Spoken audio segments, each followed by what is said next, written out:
Hey there everybody, and welcome back to my channel. The second area of Labyrinth Warriors has just dropped, so I wanted to present a few tips that I've found helpful in getting through this event, as it can be a little bit challenging. I hope you find some of this useful, and if you do, please remember to like, share and subscribe. Thanks guys.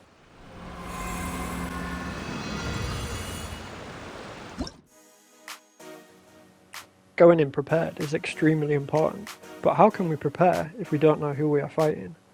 Here you can see which boss you are going to face at the end of each floor. Between us and them though, is a whole gaggle of hilly trolls, spectres and abyss mages just begging to be punched in the chops. But how do I know which ones I'll be punching first, I hear you ask? Simple, just a left tap on the D-pad, or another button if you're on PC. You can see useful information detailing what type of effects the bosses will have and what type of enemies will show up.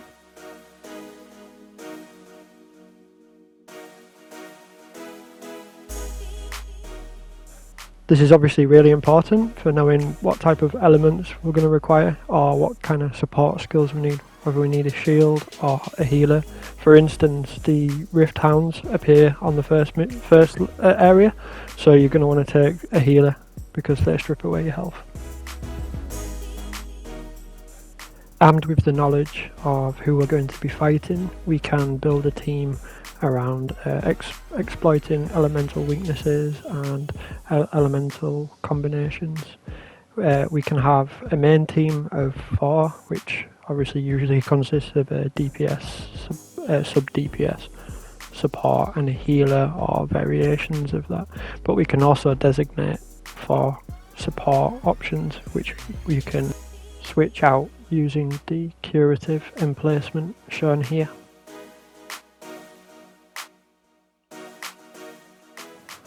Under the support section you can see the carried Shikafuda section, which are consumable items that are replenished each time you go in, and they offer various benefits, including things like increasing your attack while you're stood in an area, and they're usually based around an element like pyro, cryo, electro.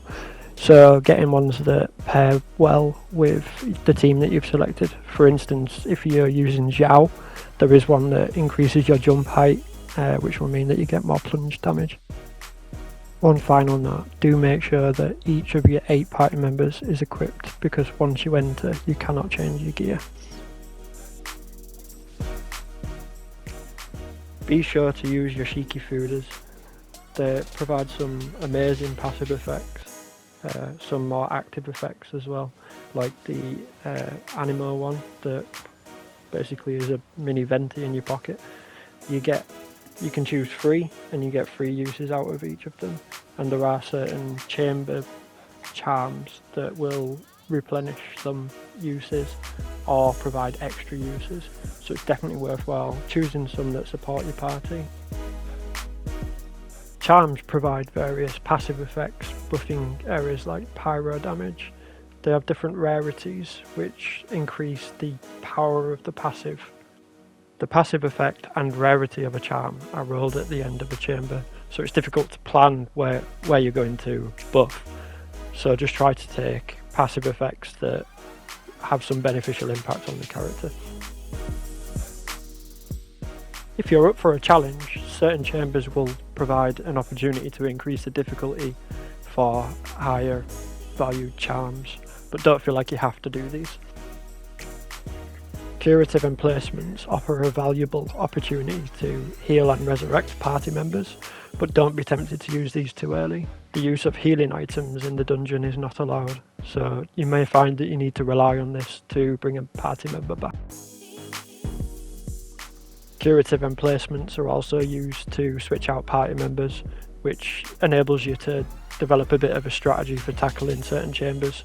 You could bring party members in that maybe aren't suitable for the end boss, but are more suitable for the actual run, and then come back to here, switch out, and then take on the boss with the party member you need. Don't be afraid to spend your Shiki tokens to upgrade your charms. Charms offer incredibly valuable passive effects that can completely change your playthrough, so upgrading these is very, very important. And we seem to, from each level be given enough to upgrade everything until we can unlock the next stage. And there we have it. Those are the few tips that I've picked up while playing the event for myself. I've really enjoyed this event so far. I think it's been really fun and a good challenge, and not something that's taken like a couple of minutes to complete. There's a varying level of strategy depending on how you approach it. A new mechanic was added to the latest level that we got today that included a pylon that charges up.